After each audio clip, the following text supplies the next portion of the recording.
So I just watched the first episode of Dexter Original Sin, and I'm shocked to say that I kind of loved it. The show is far from perfect, but it really captures a lot of what I love about the original series. Between the opening credits, the music, the familiar characters and iconography, and Michael C. Hall's voiceovers, it really felt like I was watching early seasons of Dexter again. I can't say enough that Michael C. Hall's voiceover is just so good. They have the classic dark humor in there, and his presence really makes you buy into this young depiction of the character. The opening credits are a fun nod to the original. I like seeing the whole family get involved in the gruesome close ups. And while the young actors have varying levels of resemblance to their older counterparts, Dexter and Deb's actors in particular just nailed their speech mannerisms. And their relationship feels so true to the characters. And I loved hearing Masuka's signature laugh they slipped in. That actor is fantastic.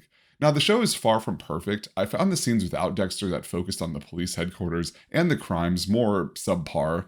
They came across as cheaper, CSI level type cliched crime stories, but there were just two scenes like that, and they were there to set things up. However, once it got more focused on the things I love, which is Dexter finding and tracking other serial killers, I thought the show really began to click into place. That Dexter cat and mouse game is what I love about the original show so much. And while it's fantastic to hear the original Dexter score, the soundtrack featuring the 90s songs were fun, but felt a tad bit overplayed, especially in the first half. Almost every scene transition featured some new song, as if they were going down a checklist of famous 90s music. But I loved the familiar Miami-inspired music they brought back towards the end. And what shocked me was the inclusion of the Harry flashback. Initially, I found it hilarious how this show that's based on flashbacks has even more flashbacks of its own. Like, how far back are we going to go? But the flashback was shocking. I forget if we knew about Harry's first son's death from the original series. That adds a lot to the character, especially showing him crying after hearing about Dexter's first kill. Overall, this episode was rather silly, the whole premise of prequels usually are, but it has a playful energy,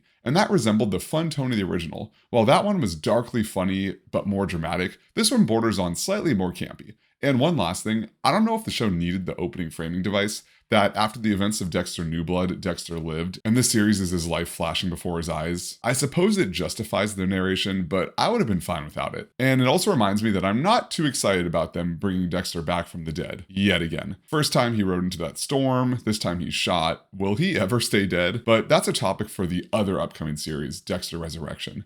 For now, I'm happy with enjoying this fun look back and celebration of the character. So what do you think of the first episode? Are you going to keep watching?